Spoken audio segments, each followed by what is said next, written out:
Hey, morning folks. Brian here. Saturday, May 24th, 2025. Time for my weekly vegetable status update. You know, it's too bad people are not waking up to what's going to be happening with our availability of food, right? Just because you don't have flat land, fertile soil, or soil good for growing in, doesn't mean you can't grow food, eh? Start at the beginning where I usually do. Potatoes are coming on just fantastically. So I planted these in February 5. They're taking a little bit longer than usual, but they are producing quite well. So again, when you see a flower on a potato plant, that means they are producing the spuds, but you don't want the energy of the plant going to the flowers. You want it going to the spuds. So pick them off. They look pretty, yes, but energy to developing your actual potatoes.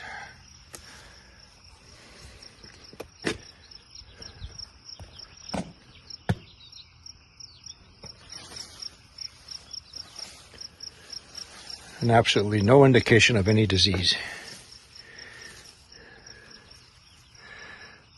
I put peas in the back because they do not have, they only have shallow roots and they will not interfere with the potato plant.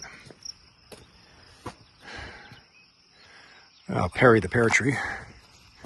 Actually, I got so many, I'm forgetting their names.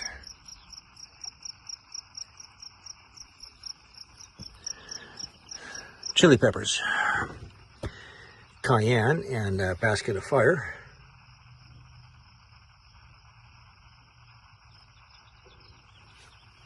Oh boy. I've overgrown Russian kale. So Russian kale is heat tolerant. Peas in the back.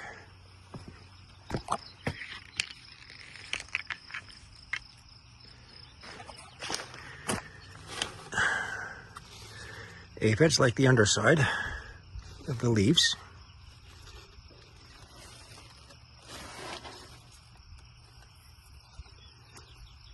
So I can use a non-chemical soap solution, or just blast them off with water and a pump sprayer.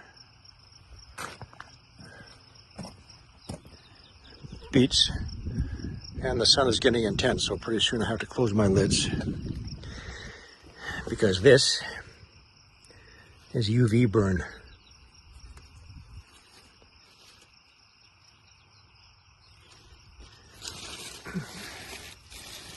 Oh, beets coming along. So I just, one moment.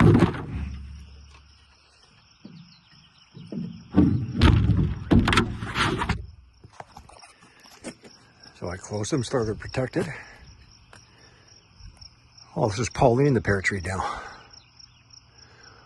For cross-pollination. Like long-distance sex.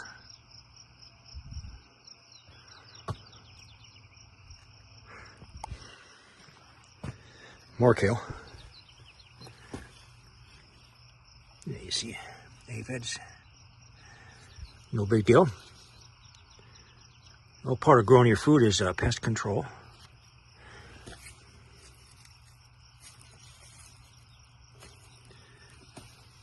They like the underside of leaves, especially the newer ones.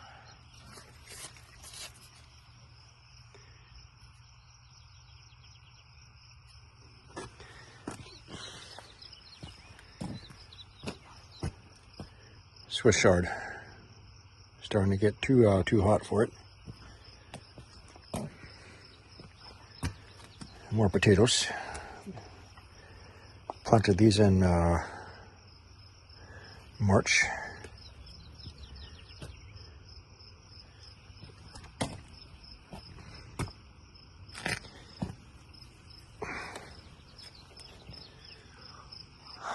Apricot tree. very happy. This is the third year I've had it in the ground.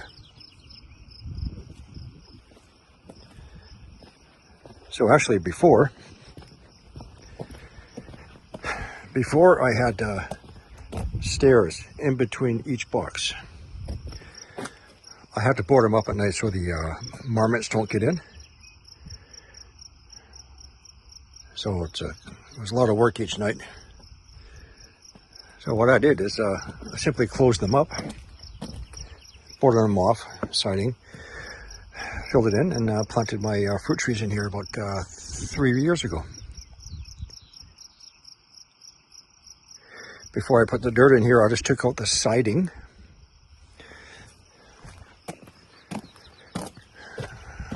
Of the beds. So the root system will grow deep into each adjoining blue box. Efficient use of space. Let's head up top.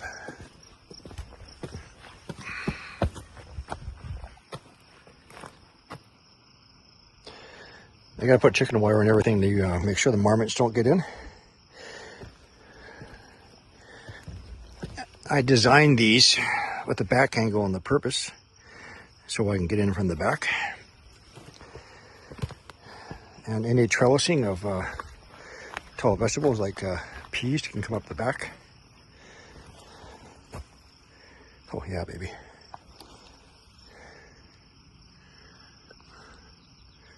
They keep on getting taller, so I'd have to keep on adding sticks.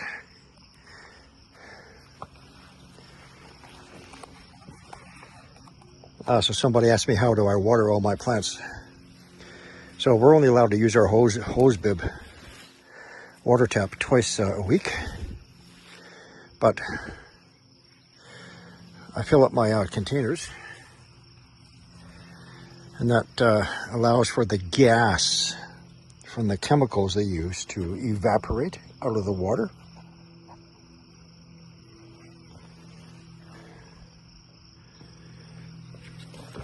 And that's why you see garbage cans everywhere. So during water restrictions, so the days I'm allowed to water, I just fill these up. And fill up my cans. Okay, my strawberry bed. Again, companion plants for strawberries is spinach, garlic, green onion, alyssum, marigold. Now these are getting kind of big. My spinach, I got to get in here and start harvesting.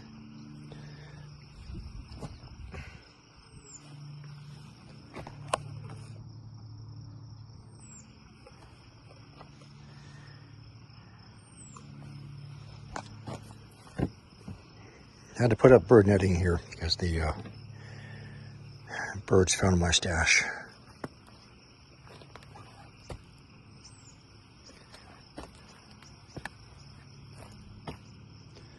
A necessary inconvenience to do my work.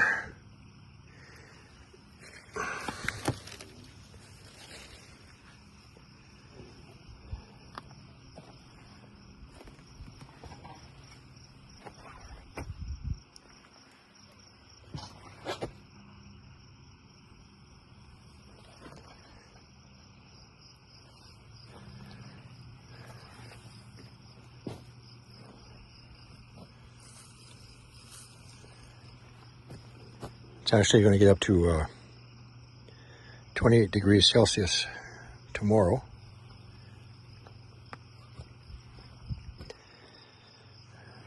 So I have my UV specific shade cloth bundled up, so I just unroll them, bring them over as I need them.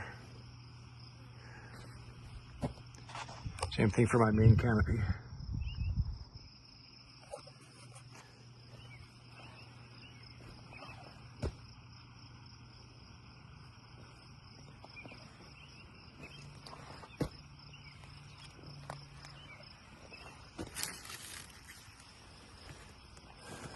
Sunflower.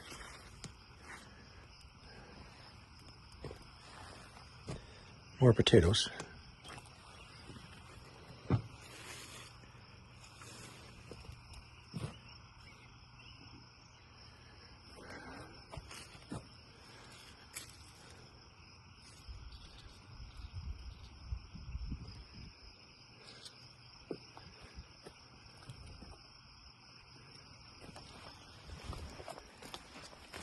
instead of top side. I want to keep the sun on my back.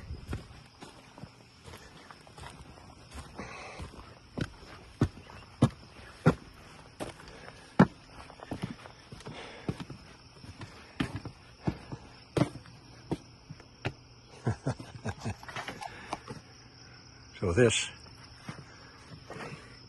to this. Oh, Bumblebee, she's still here. She's been busy this morning.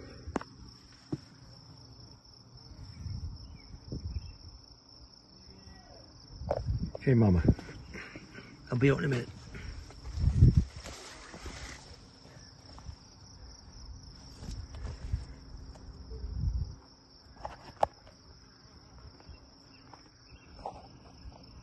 Few of them.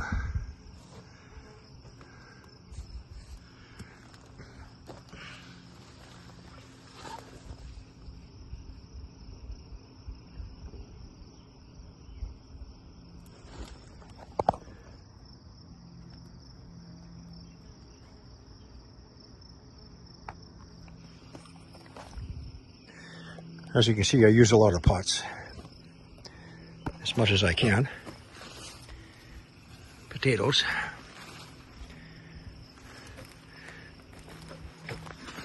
I don't care how they look. What I care about is what grows inside the pot. And also, when I'm ready to leave here, pretty damn soon, all this comes with me.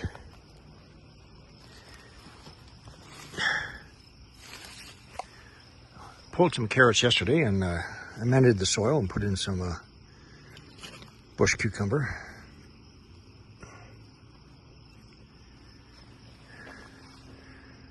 So I'm going to have them grow up, work along the frame here.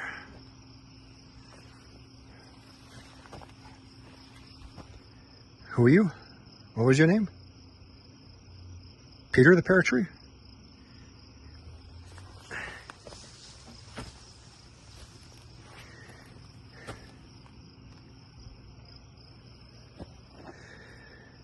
So these are turning out, they're okay for now.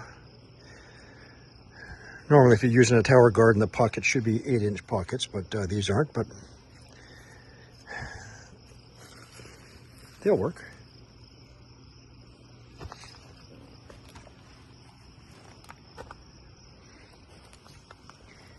They'll work. See?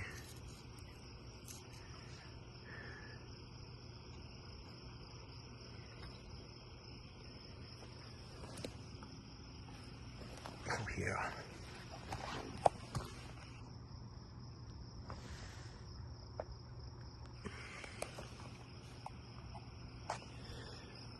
The idea is to grow enough so I can freeze them and have them all year round. So I will need approximately, I got about 170 plants. I need about maybe 200.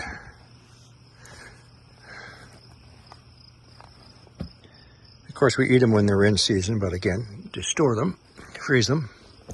Cooking, pancakes, smoothies, porridge.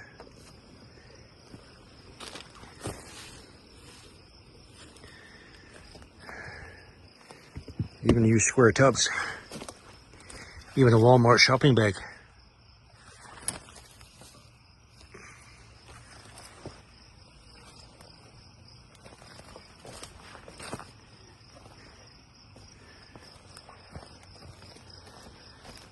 Okay, you've been watching me long enough, you know where I'm going next.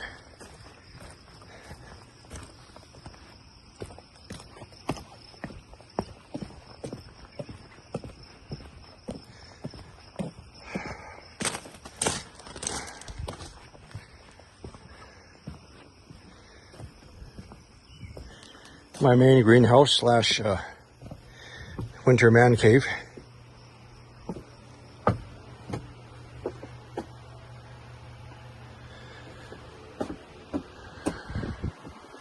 And bush cucumbers.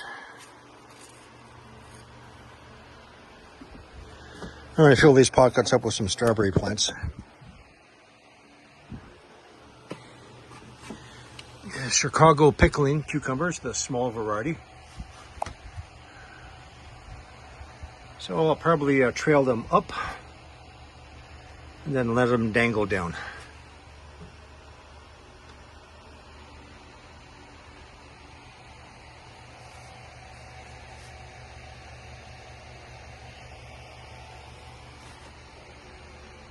I have to run as much as I can this summer on my solar. I'm going to do a separate video on my solar setups, which is just for fans. Again, air circulation in greenhouses and air circulation in general for plants is very important for the plant health. Spinach I just planted.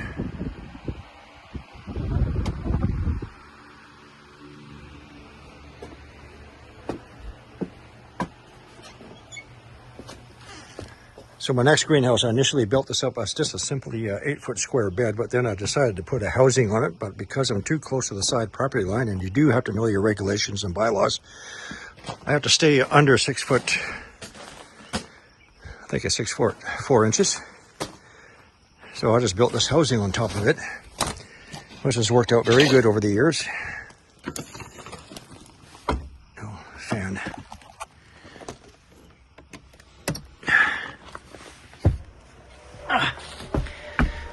Whenever I put a tomato plant in here, it does exceptionally well because it gets very warm in here. With 2 tomato plants alone, this entire area is going to be completely full of tomatoes, right up to the ceiling. Some cool weather vegetables in the back. Swiss chard, spinach, and some beets, I believe. Yeah, beets.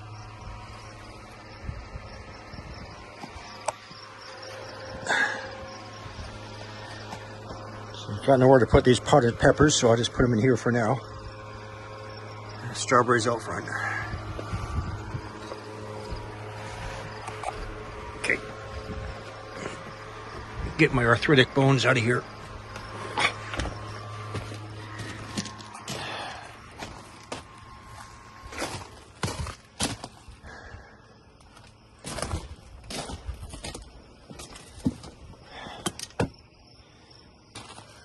Tunnel. This is 63 feet long.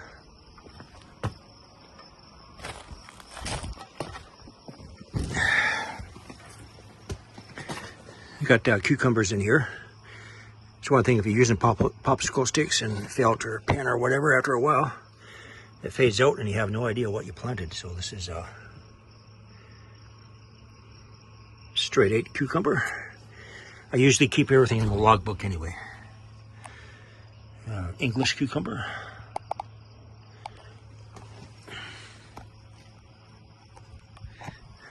Onions. So once again, the smell of the onion is a deterrent for pests.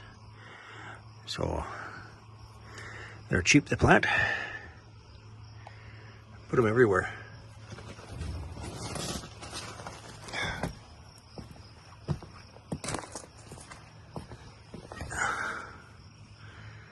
Carrots. Carrots prefer the cool weather, but they survive here. To keep the soil moist. These are Nance Touchon.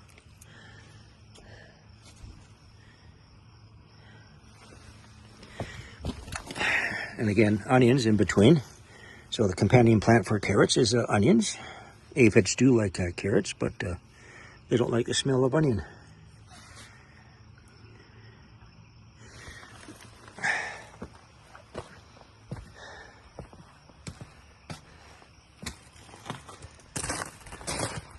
So whenever I put plant potatoes in here in the tunnel, they do extremely well. And again, absolutely no indication of any potato plant disease, nothing whatsoever. And almost every single one of these is from store-bought organic potatoes. You can grow from organic, which have not been sprayed with a spud inhibitor. They do just fine.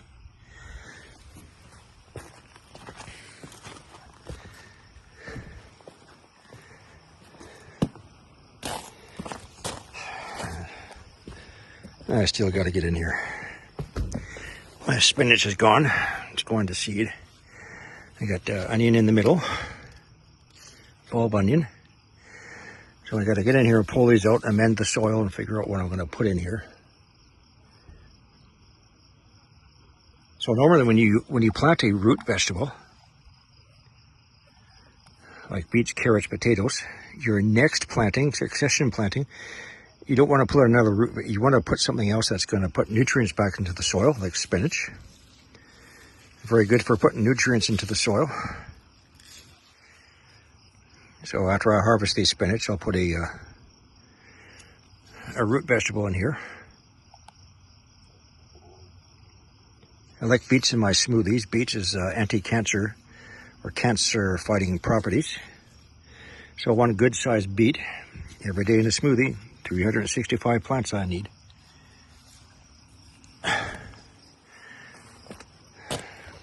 Eggplant, zucchini. Adam the apple tree. It's one of those 5-in-1, where they graft one type of apple into your main trunk, and then another type of apple, and so on. So this is 5 different types of apples. I gotta finish pruning. So for example, this small little branch here is not going to hold the weight of these 5 apples, so I gotta cut them off. And so the energy, instead of going to the apples, which will not survive, will break the branch, will go to building up a stronger, thicker branch. This tree is about 7 years old, actually. Work never ends.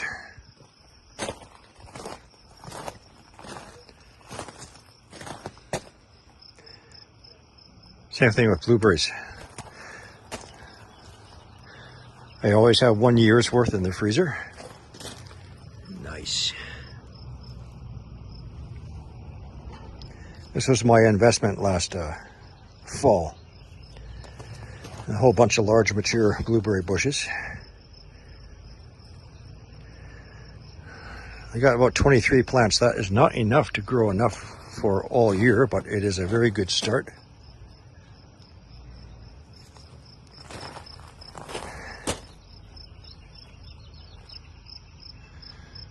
Another pear tree. This is about a 7-year-old pear tree. This is a 4-in-1. 3 or 4-in-1. Bartlett. Summer Crisp. Secco.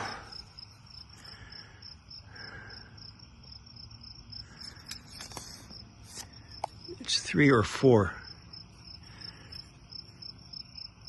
Red Bartlett. So it's 4 different types of pear trees in one.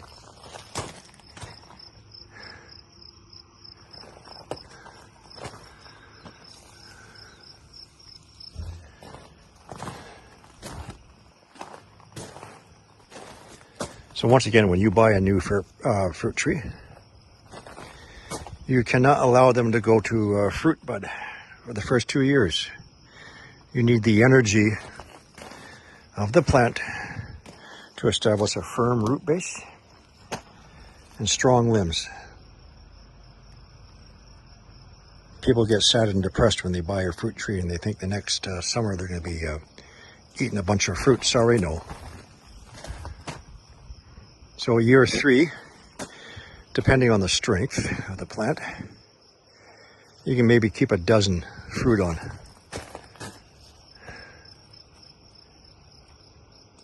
Kind of glad I do these weekly tours because it reminds me just what I have to do.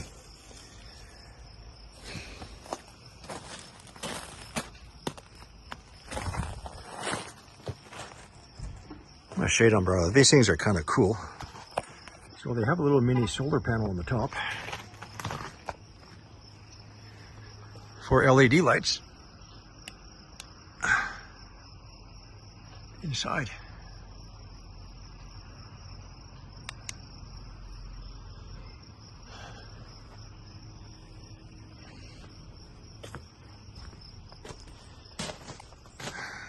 Peach tree.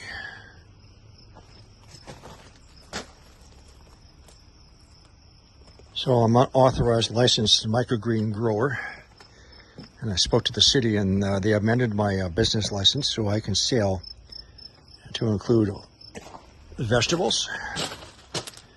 Trying to survive here, got to make some money, so I'm growing a lot of extra vegetables. Got maybe a dozen tomato plants going, at least a dozen different types of cucumbers, zucchini, and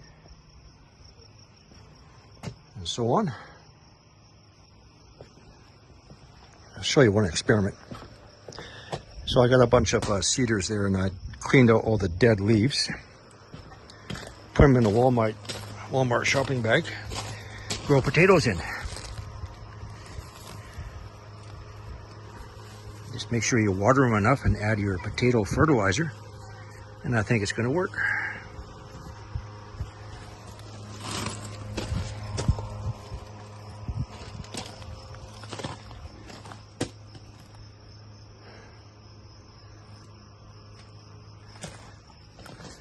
I think that's going to be it for this week's status update. I got a lot of work to do. I'm going to do an updated video on my solar units recommendations for a backup power supply.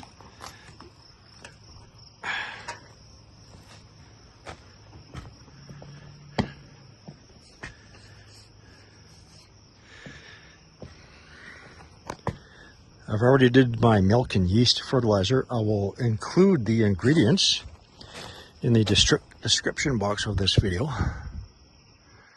I'll see you later.